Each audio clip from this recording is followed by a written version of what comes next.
questions, queries, or suggestions. Hi, David. Hello, hi. Good How? day to you and good day to your listeners. Thank you. How are you today? I'm well, and you? I'm good, thanks. All right. So, David, I briefly gave a bit of your story in my introduction, but I'd like to hear from you. What happened on that day 4 years ago, and how did it change your life? Well, honestly, to put it lightly, I can say that was the maybe the saddest day of my life. Mm, On that day, it was one thing that any person, except especially me, would have expected that it can happen. So it has changed my life in a big way. I honestly had to dig deeper to be where I am today. mm, mm.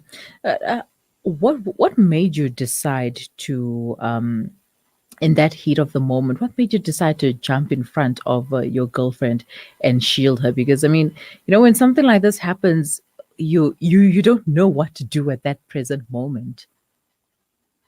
Definitely. What I can say is that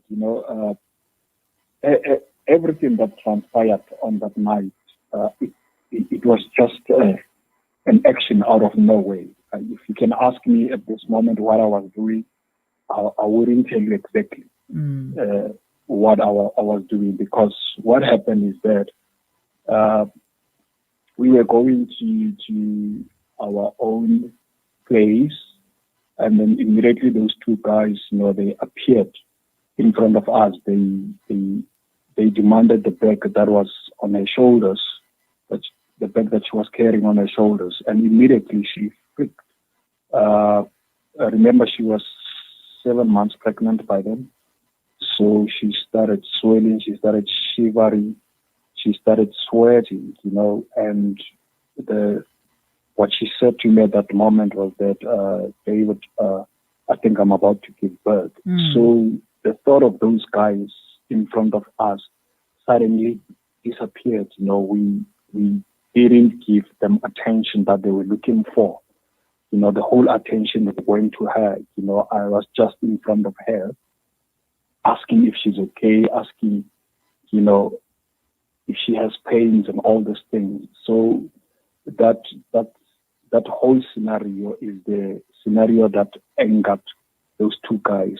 mhm, Seeing that we don't give them the attention that they were looking for, but we had a bit held up on what was more important to us. And suddenly, there was an argument between them. The other one said, "Hey, let's leave. You see the situation of this lady; she's going to cause us a lot of drama." And the other guy was annoyed and said, "No, this was a wasting our time." That's when he pulled the out the gun. So the moment when I looked up, that's when I saw the gun facing me. And when I tried to say, "Man, wait, we have a situation here," that's when he pulled out the trigger and he shot me twice. mm, So everything just happened quickly. mhm. Mm. How did the life change for you after that incident? How did you adjust to the changes? And I know this year with COVID-19, we're calling it the new normal, but you had a new normal already 4 years ago. Yeah, yeah, definitely. It took a lot. It took a lot. But I can tell you that when I was told that I will never be able to walk again while I was in the hospital, I didn't take that seriously. It didn't hit me at all. Uh, Reason being is that I was in the hospital, Mm, and the only thing that I wanted was to get out of the hospital, because I didn't want to be there. So whatever they were saying to me didn't make sense. It was still a dream. I think the reality uh, hit me when I was discharged, when I went home now to my new to my world, where I'm mhm, used to, and I saw that, okay, this is not the kind of world that I used to live at, because everything was different. I was no longer that same guy who used to do things by himself. I was no longer the same guy who used to wake up in the morning and go for a run or take the bag and go to the gym, or the guy that was independent. I had to get a lot of aid from my family. So I think it hit me more harder than I thought it was. And it took me a lot. I think for the first 7 months of 2016, I was just, in my feelings, not knowing what to do with my life. So it was really, really, really more of a hard moment. I could have easily committed suicide on that time. I could have easily died of depression, so it was a battle of emotions. And it took me a lot, to really, really pull myself out. Oh, yeah, I can just imagine all the emotions that one would go through in such a situation where you are fine one day and the next day you just wake up and things are just totally different. David, please stay with us on the line. We're going to take a quick break, but we'll continue when we return. Okay. After all these years, millions of Syrian refugees and displaced persons are still struggling to get adequate food and nutrition. Since 2014, the Al-Imdad Foundation's Flour for Syria campaign has provided daily bread to these Syrians. For just 5,000 Rand, you can sponsor 1 ton of flour and ensure that 10,000 pita loaves are delivered to desperate Syrian communities. Part donations are also accepted. Visit alimdad.com or call 0861 786 243 for more information. Shimmer, sparkle, captivate. Nothing less than a masterpiece. Droplets of gold inspires precious design. Platinum bursts with intricate freshness, and every pure diamond becomes more than just a girl's best friend. Voda Gold Gem Jewelers, where timeless dreams become a reality. Come to us. We tailor-make designer gold, platinum, and diamond jewelry. Trade in or remodel your old gold. Clad yourself with classy name-branded watches. We offer insurance valuation and freezer card calculation. Visit us at 534 Ridge Road, Overport, or call 031 208 9142. Voda Gold Gem Jewelers, manufacturers of fine gold and diamond jewelry. This is a paid-for advert by Al Jamar, calling on the community of Lenasia to vote for Al Jamar on the upcoming by-elections. The Al Jamar party will be represented by their candidate Imran Musa, who intends contesting Ward 9 for the November 11th by-elections. Visit our website, aljamar.co.za, for more information. Connect and stay ahead with Salam Media. This is Salam Media, coming to you live from South Africa. Welcome back. You're listening to the Mari Mukwenda Show on Salam Media, and I'm chatting to David Nklapo, who is the founder of the Victorious David Foundation. 4 years ago, David jumped in front of his partner to protect her from an attacker and was left paralyzed and wheelchair bound. David, thank you for staying on the line with us. Now, tell us about the Victorious David Foundation. Why did you choose to start this foundation and call it the Victorious David Foundation? Well, the foundation came as more of a reaction from me. During my struggle of picking myself up, I understood more that actually now the battle will be more on my mind than being on the wheelchair. I understood that it's going to be more how I look at things and how more than how things are. So what I said to myself, I said, if I can be able to pull myself up after this ordeal, then each and every person can, The only problem is that we don't understand the resources that we have as human beings. So I started this foundation. I am victorious, meaning I'm a winner, and for you to be a winner, you must have been in a certain battle or in a certain ring. So the foundation is more of personal development, It's more of becoming the better version of yourself. It's more of personal coaching. But the bottom line of it's more of creating winners, you know. So I always say to people that we cannot always choose what happens to us, but we have the power to react on whatever situation that we are facing. So I'm teaching people about personal development. I'm teaching people about better reaction. You know, the foundation is not only for disabled people, but it's for every person. We have people that are committing suicide daily. We have people that are dying from depression. We have people that are taking or choosing wrong choices because they say, I'm like this because of my background. Yes. But what we are saying to them, doesn't matter your background or whatever you might have faced, you can still become a better person in the community, and you can actually turn your pain into power. You can actually turn your story into an inspiration to other people. So we go into schools and we mentor young boys as well. It's a broad foundation that intends to build, you know, a respectful society in our group. And you also did something very interesting back in 2017. You went surfing. Yes. I went surfing. How was that? That was beautiful, you know. I think it was the first time, you know. It was the first time me being on the ocean.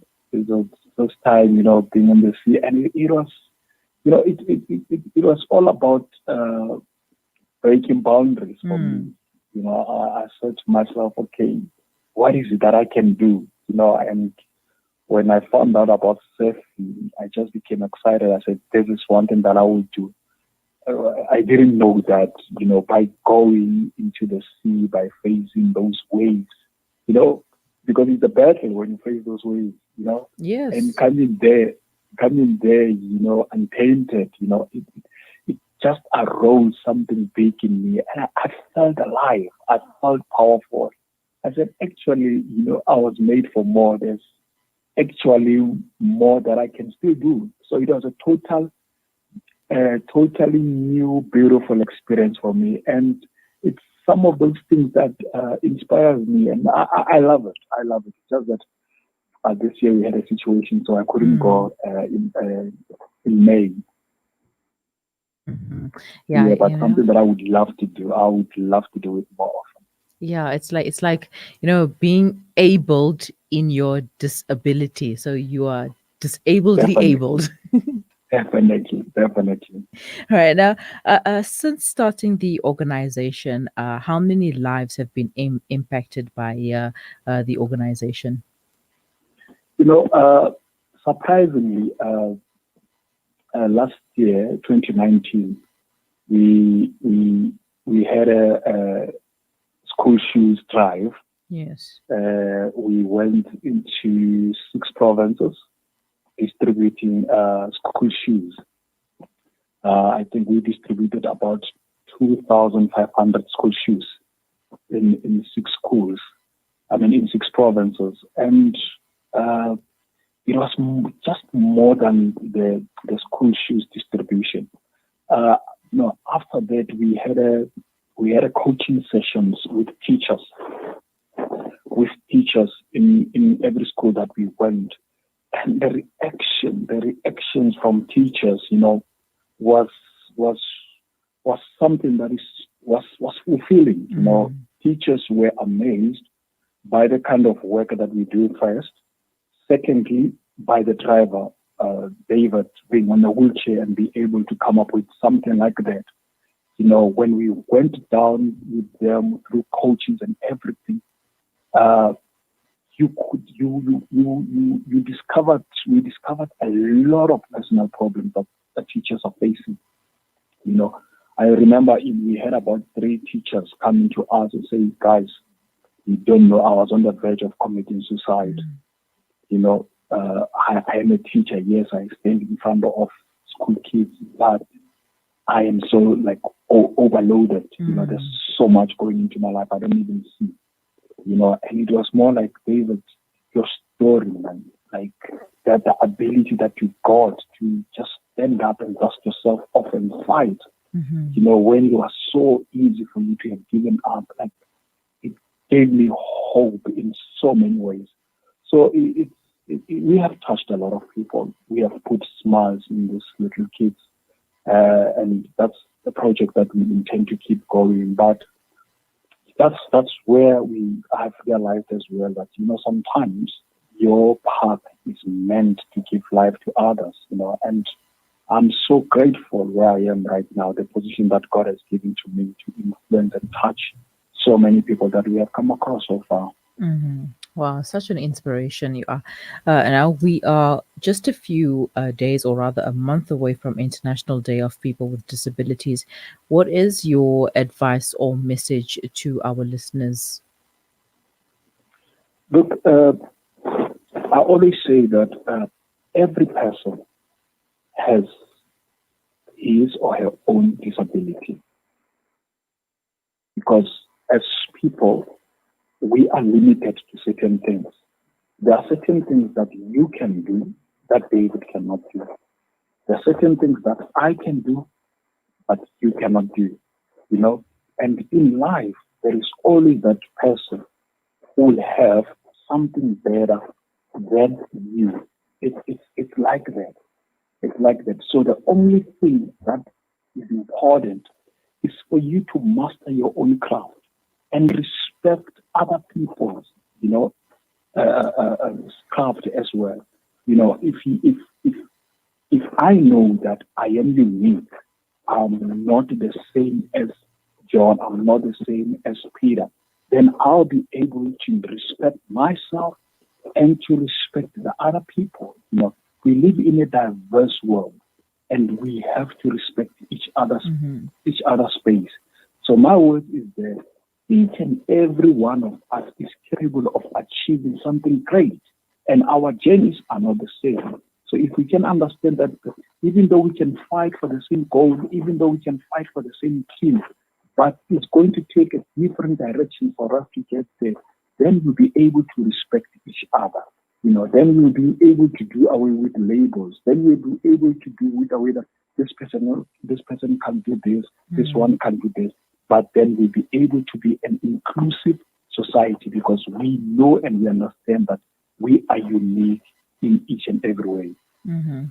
Well, thank you so much for that beautiful advice, and I've been writing down a few of the key points there, especially when it comes to respecting each other and respecting each other's crafts, and knowing that we are all different, we are all unique in our diversity, and if we all can come together, respect each other, there's so much that we can do in this world, in our communities as well. Thank you so much, David, for your time and for sharing your story with us. And I wish you well in your future endeavors. Thank you so much. Thank you so much for having me here. It's a pleasure. Have a wonderful day. Bye-bye. That was David Nhlapo, the founder of the I Am Victorious Foundation. He was sharing his story with us. Where 4 years ago he jumped in front of his partner to protect her from an attacker, and was left paralyzed and wheelchair bound, but still full of life, still full of inspiration, motivation to share with all of us. I hope you take heed from the advice that he just shared, and master your own craft. Whatever you're good at, be good at what you do, and stop following and being worried about what somebody else is doing. Focus on yourself, focus on your craft, and you can then share your knowledge with the rest of the world. It is 12:31. You are listening to the Mario Mukonda Show on Salam Media. We will be right back. Breaking stereotypes, moving boundaries, joining hands.